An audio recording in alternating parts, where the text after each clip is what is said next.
Welcome, ladies and gentlemen, to our third and final lecture on kinematics in multiple dimensions. Today, what I'd like to do is solve a few more example problems for kinematics in multiple dimensions so that you can see me model it, and hopefully it helps you as you go to practice it on your homework and learn how to do this yourself. So our first example. You are throwing a ball on flat ground. You release it at a height 2 meters above the ground with a velocity of 18 meters per second at an angle 30 degrees above the horizontal. When the ball hits the ground, what angle above the horizontal is the velocity? So let's start by drawing it. You have a ball. You release it 2 meters above the ground. You throw it out some distance.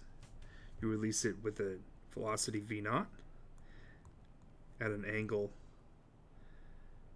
theta that's 30 degrees above the horizontal. And it flies out and hits the ground. And when it hits the ground, the question is asking this angle, phi. What is phi? First, let's use a coordinate system that looks like this.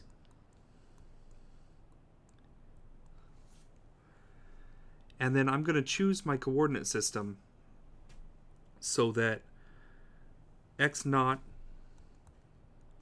equals y final equals 0. So my coordinate system has the origin right here if you want to visualize it. We're starting from the x position that the ball starts at, but we have our y equal to 0 at the point that it's going to land.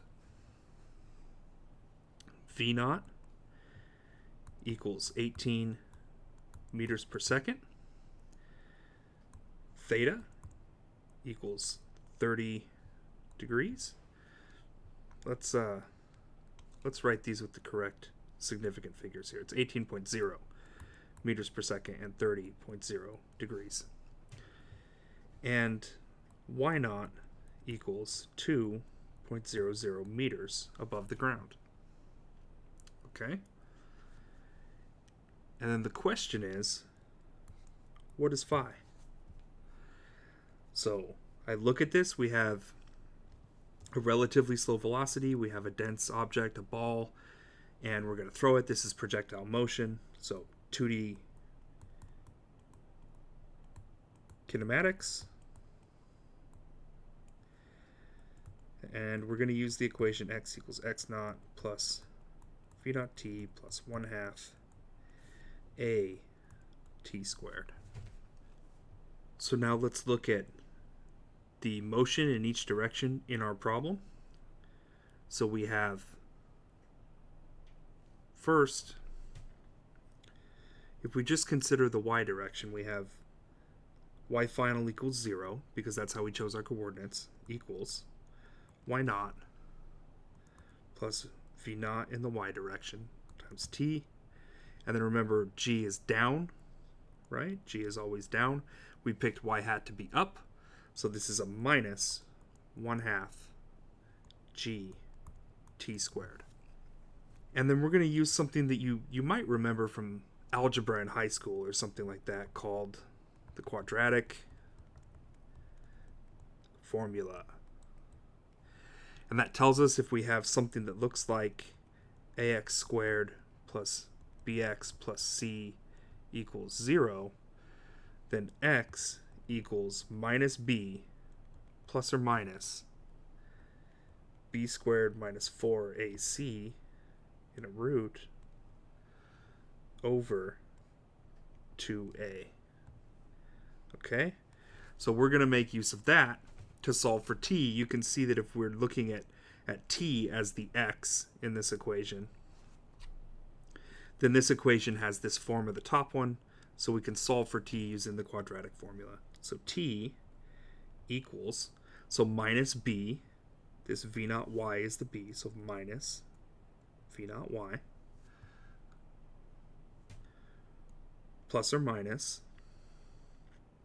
b squared, v0 y squared, minus 4. Okay, this is a minus 1/2 g And then c is y naught. That's all in a root. And that whole thing is over 2 times a minus 1/2 g. So this is equal to v naught y over g plus or minus v naught y squared plus 2 g y naught. That's all in a root, and it's over g. And you can see if I just had this term here, and this second term over here just didn't even exist, then what I would have is v naught y over g again. So this second term, because it's plus something else in here, this piece is always going to be bigger than this piece, which means if I take the minus, I'm going to end up with a negative. And if we look at our ball in our example, it starts here and it flies this way. The reason that we have a negative time that can pop out is because this happened because we said y final equals 0, right? And so for mathematics, y final could be here, but you can also imagine taking the same parabola. If we ran it back here, we could also have y final equals 0, and that's at t is negative. T is less than 0. So that's why we can get a negative answer for t. But we know that one's not the physical one, so in this case, we know we're going to have the plus from the plus or minus. Okay? That may not always be the case, but in this particular example, that's the case. So we can look at this thing and we can deduce we're going to want the plus from this. So we have this expression for t, and then we know that what we're going to want to know is the angle that the velocity is making with the horizontal, phi here, when the ball hits the ground. Okay? So remember that we also have, just in general for our kinematics, v equals v naught plus at. Okay? So then, in the x direction, v final x equals v naught x, and remember a in the x direction is 0. So the v in the x direction just doesn't change. V final of y is equal to v naught of y minus gt, because remember, again, a is a minus g times t. And we have this expression up here for t. So this becomes v naught y minus g times v naught y over g plus all of this stuff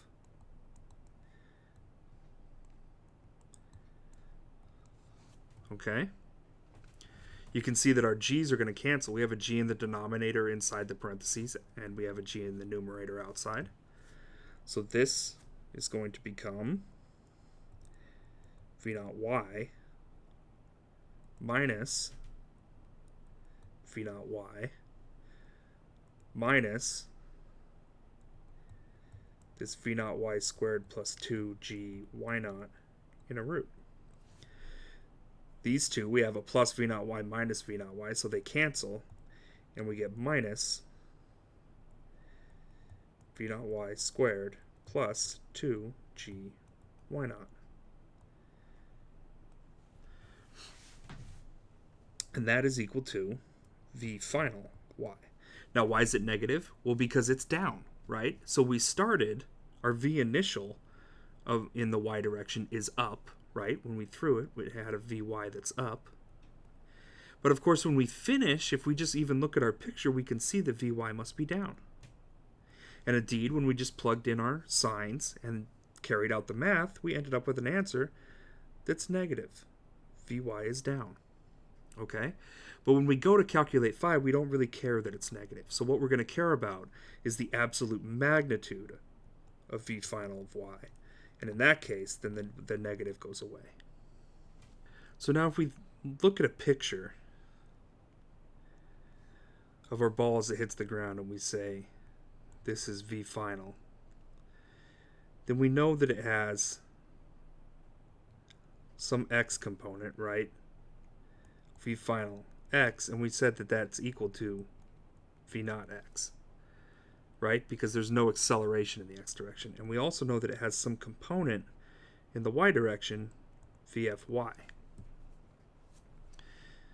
And that's this expression over here.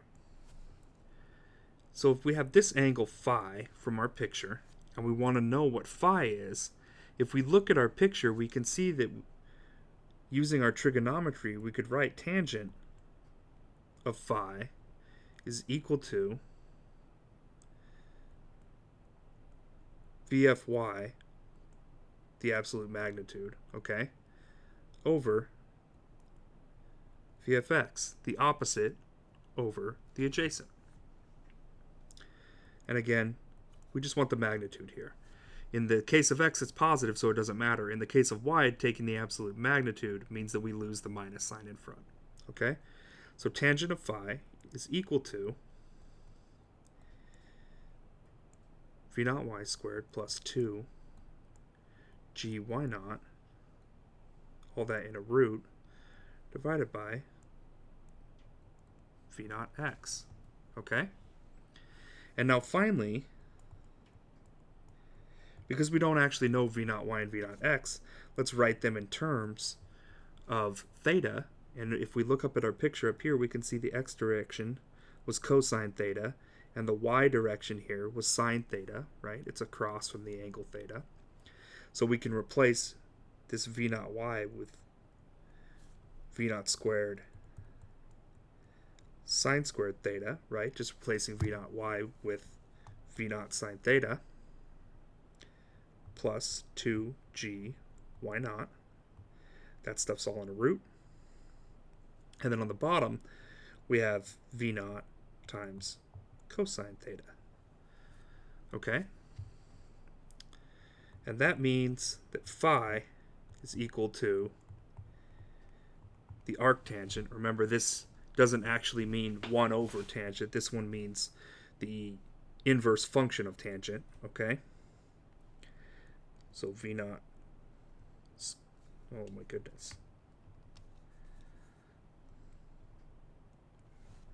V naught squared sine squared theta plus 2gy, all in a root, over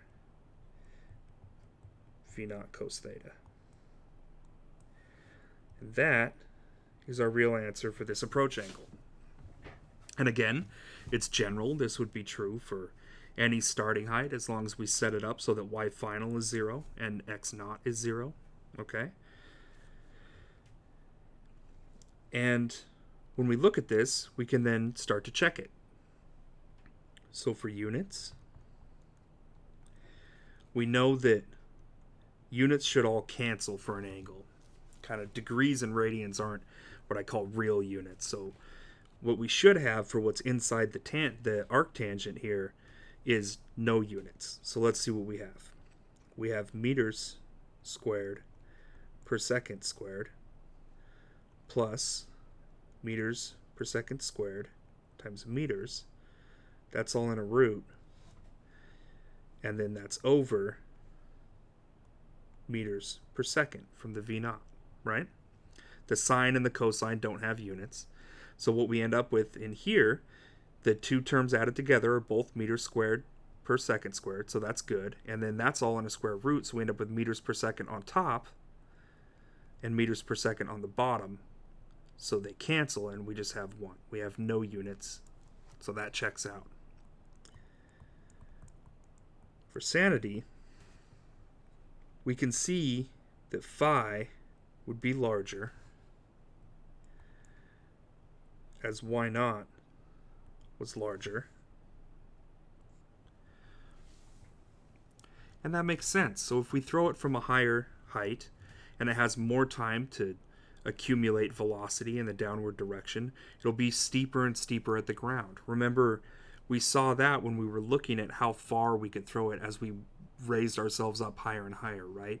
The further high up we got, the more downward directed the velocity was. So that makes sense.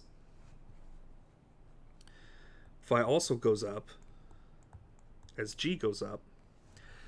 And again, if the acceleration from gravity was larger, it would accumulate more velocity in the downward direction and be aimed more down. Okay, so phi would be closer to 90 degrees. That's also true. So sanity makes sense, units make sense, and then all that's left is to plug in the numbers. And if you guys plug in the numbers, you will see that, man, I don't have any space here. You'll see that phi equals 35.119 degrees. And then going to our three significant figures to match our inputs, we have 35.1 degrees. So our angle when it lands is just a little bit steeper than the angle that we threw it at. So let's look at our second example here. Jimmy has built a small cannon for a science fair. It shoots golf balls at 6.53 meters per second.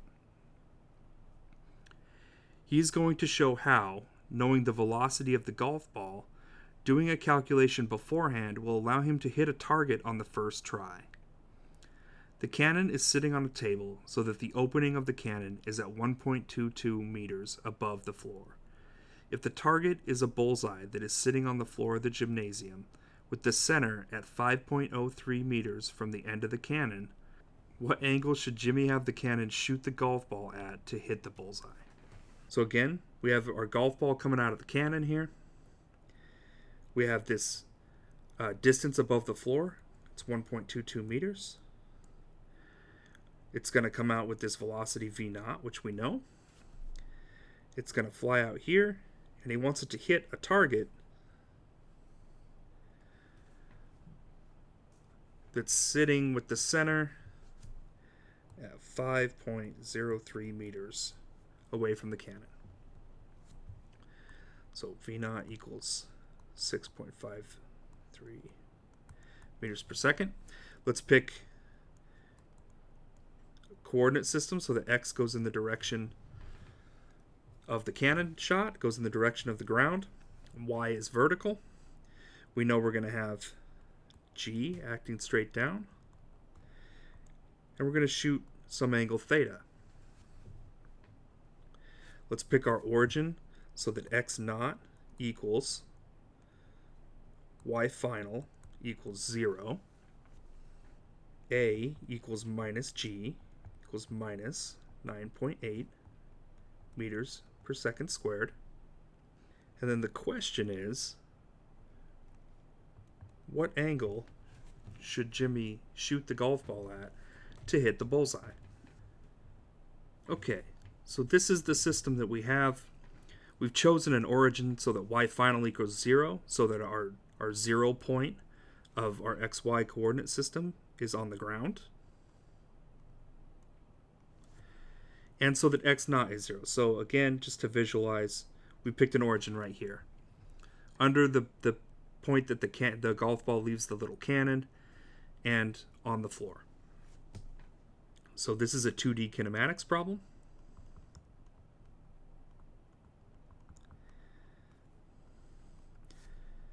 So we're going to use x equals x naught plus v naught t plus 1/2 at squared.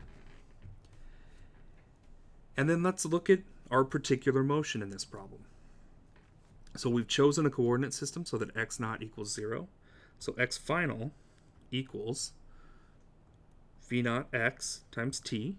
And of course there's no acceleration in the horizontal direction. And y final we've chosen to be 0. And that's equal to y naught plus v naught yt. And then minus, remember our acceleration is minus g, 1/2 g t squared. So as we have so many times before, we'll use the x direction here to express time in terms of variables that we can know. xf over v naught x.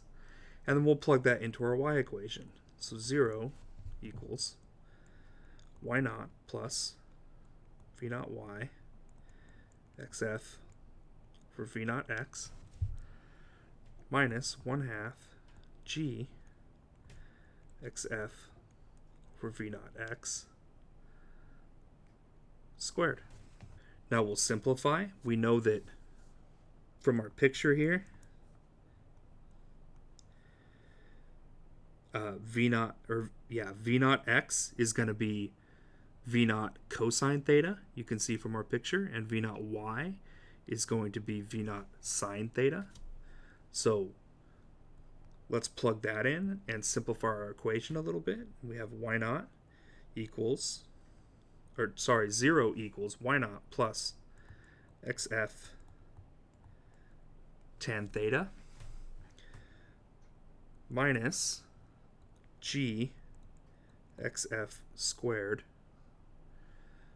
over 2 v naught squared secant squared theta. And remember, secant is 1 over cosine. And then there's a trig identity that we're going to use, and that is that secant squared of theta is equal to 1 plus tangent squared of theta. So now let's rearrange this equation a little bit.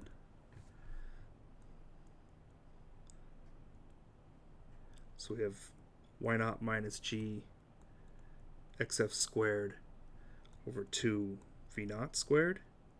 And let's just put parentheses around that just for the I, so that we know that that's one quantity, okay? xf tan theta, and then minus g xf squared over 2 v naught squared tan squared theta. Okay? So then we have this.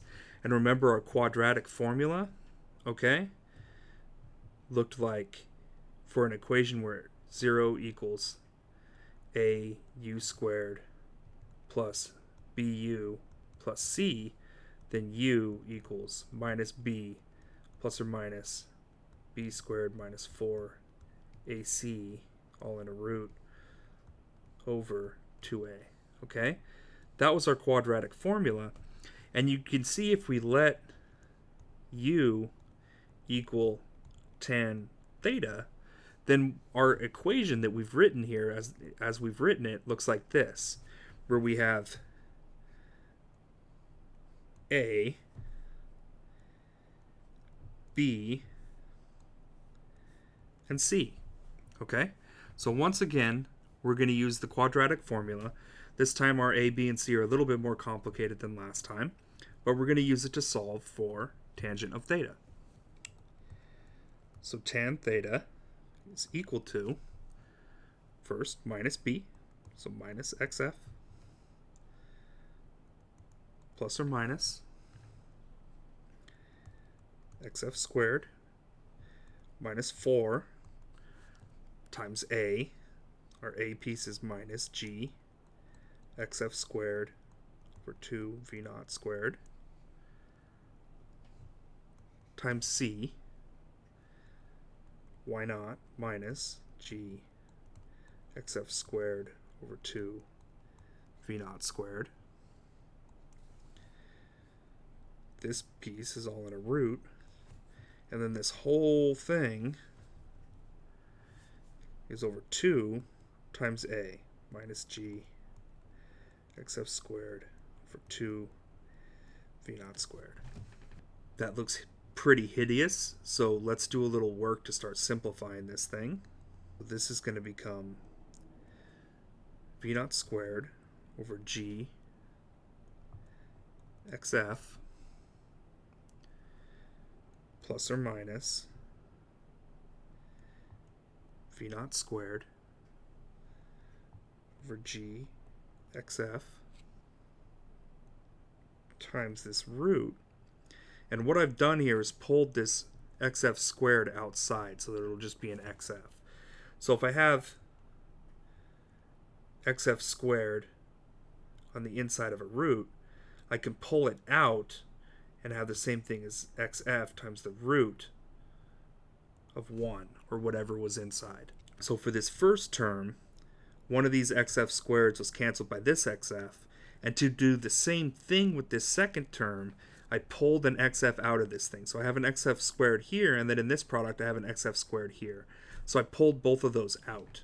So what I get is a 1, and now these two negatives are going to turn this into a plus 2g v naught squared.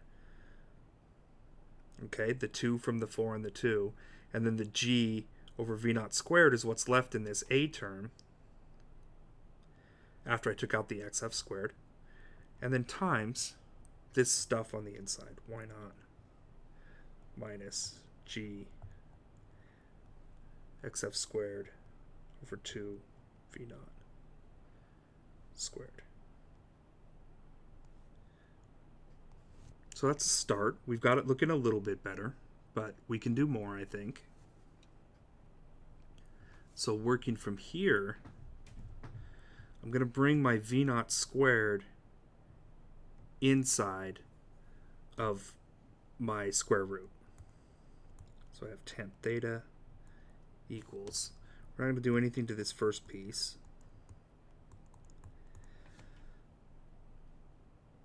But we're going to change this to be 1 over gxf times, and we're bringing our v naught squared inside the root. So now it's a v naught to the 4, because when it comes inside the root it gets squared, times 2g. And for this, we can see we cancel the v naught squared with 2 of our v naughts from here, right? So we brought in, this is a v naught to the 4. V naught squared cancels this, and then so inside I have the other 2 v naughts, so I have a v naught squared. And the reason I brought the other 2 v naughts inside is because you can see now they canceled this v naught. Right? The v naught squared that used to be on the bottom inside of these parentheses is now gone. And then so finally, let's make another simplification here.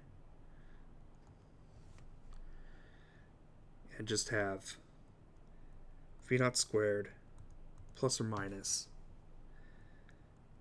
v naught to the 4 plus g, and we're bringing the 2 inside, so we'll have a 2 y naught v naught squared minus g xf squared. Okay, that's all in a root, and then over gxf. Okay, so this is about as pretty as we're going to get it. And so that means that our answer, instead of rewriting all this, let's just rewrite this left side. So we say theta equals, and then it's arctangent of all of this stuff. Because of all of this stuff is what tangent of theta was equal. That gives us an equation that Jimmy can use to figure out what angle he should shoot the golf ball at. So this one, if you plug in the numbers, you'll see that it returns a value of theta equals 51.9 degrees or 24.5 degrees. And we get two answers here because at this distance, Jimmy can hit this XF by either shooting, if we draw it like this and we have X out here, he can either shoot it really flat like this, or he can shoot it really high and have it come down like this. Okay, so he has two different angles that he can hit it at, and it's 51.9 or 24.5 degrees. Okay, but this answer, our real answer, is generalized, right? So this will allow us to figure out what angle we need to hit a target anytime that we know V naught, and we pick a coordinate system such that x naught equals y final equals 0. So this answer is totally general to basically just hitting a target with some kind of a little cannon or something like that. As long as we know v naught, we know the muzzle velocity of the little cannon, and we know y naught. We need to know, first off, how far out the target is, right? Second off, how far above the ground we are, in this case the 1.22 meters. And then we set up our coordinate system so that y final is 0, okay? And x naught is 0. So now let's look at our last example. Jim Bob is going to jump his motorcycle from a 45 degree launch ramp that is 5 meters tall to an identical landing ramp. He has placed the ramps 15 meters apart. What speed should Jim Bob have as he leaves the launch ramp in order to land safely on the landing ramp? So let's try to draw a little picture here. We have our launch ramp, we have theta, we know that this is 5 meters, we have Jim Bob on a motorcycle, okay? I can't draw that. Here's Jim Bob on a motorcycle. And he's going to jump across to an identical landing ramp, meaning that this is also 5 meters. And this distance is 15 meters. This is also theta. And in general, when we jump from a ramp to a ramp, if you don't know anything about this, you want to land on the ramp so that you land soft. If you land way out here, that's really bad, okay? That's how you get hurt. You hit the ground really hard. And of course, you can imagine if we short it, if we come in like this, that's also really bad, okay? So basically, we want Jim Bob, if we picture his front tire going here, we want his front tire to travel 15 meters so that he's coming in right like this, okay? With the velocity that looks like this, so that he's landing going down the ramp.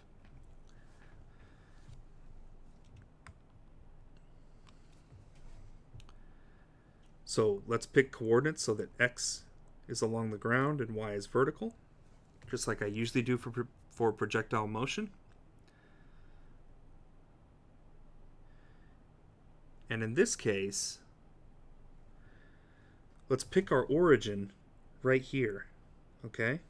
Right here is at the top of the first ramp.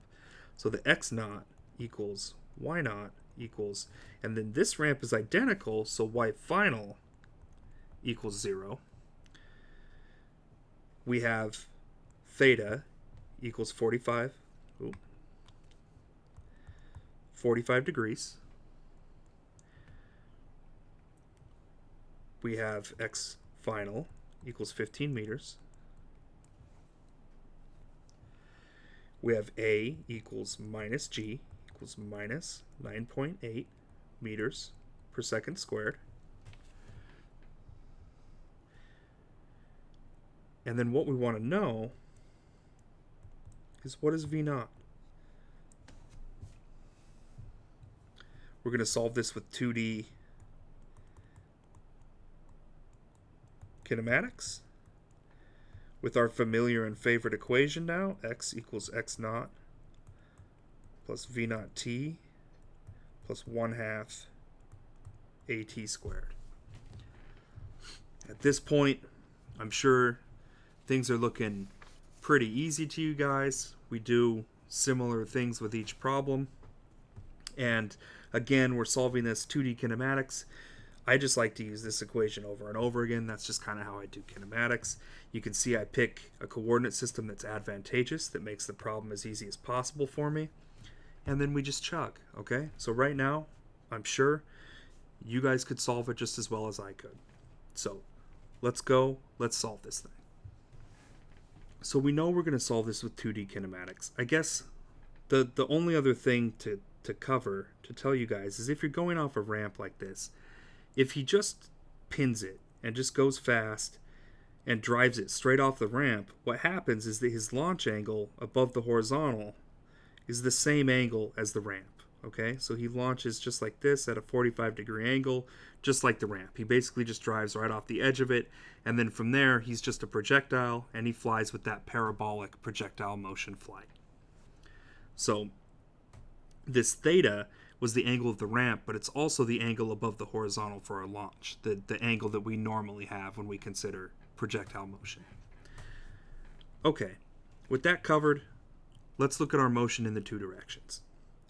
We have x final equals, remember x naught is 0, so we have v naught x times t, and then remember there's no acceleration in the horizontal, so that term is 0, so this is our motion in the x direction. In the y direction, we have y final equals 0, and then y naught equals 0, then we have v naught y t minus 1/2 gt squared. We can solve, or we can rearrange this second equation so that we have 1/2 gt squared equals v naught y times t. Then we can have 1/2 gt equals v naught y. And we can use this equation, our x direction, to solve for t and say that it equals xf over v naught x. And then that means that we have 1/2 g x final over v naught x equals v naught y. So then if we rearrange this, remember we're solving for v naught. So if I multiply both sides by v naught x, and then I remember that v naught x is going to be v naught cosine theta, right? Because it's adjacent to the angle up here. And v naught y is going to be v naught sine theta. Then what I'll get if I multiply both sides by v naught x is I'll get v naught squared sine theta from the v naught y cosine theta from the v naught x. And then because I multiplied by v naught x, it disappears on this other side. And what I'm left with is g xf over 2. I can bring the 2 to the left side and remember that we covered a trig identity for 2 sine theta cos theta before, and that's equal to sine of 2 theta. So then I have v naught squared sine 2 theta equals g xf. And then in the end, what I end up with is v naught equals g xf over sine 2 theta, all under a root.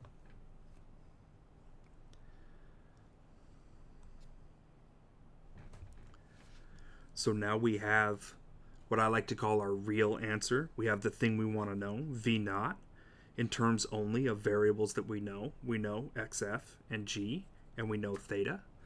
So we have the thing we want to know in terms of variables that we know. So the units on this, we know we have a velocity, so it should be meters per second.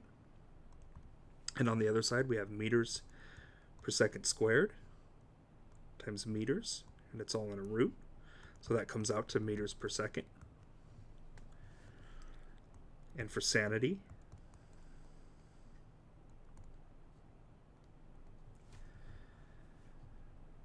we have v naught goes up as xf goes up. So that's the way our equation behaves, and it makes sense. If xf was further, if you put the ramps further apart, he would have to go faster to make the jump. So that makes sense. Our equation also says that v naught goes up as g goes up. And in that case, if the acceleration due to gravity was bigger, he would again have to go faster to make the jump because his downward velocity would increase at a much faster rate if g was bigger. So that makes sense. And then finally, sine as theta gets larger from 0 to 90 degrees, sine gets larger, right? And this is 2 theta. So theta in this case can really only go from 0 to 45 degrees.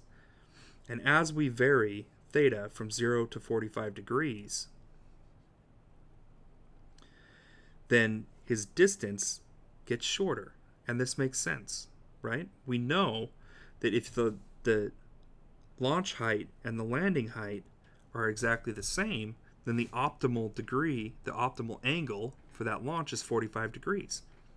So we can see from this, if we make theta smaller, that'll make this sine of 2 theta smaller, and he'll need more velocity because he won't be going at the optimal angle.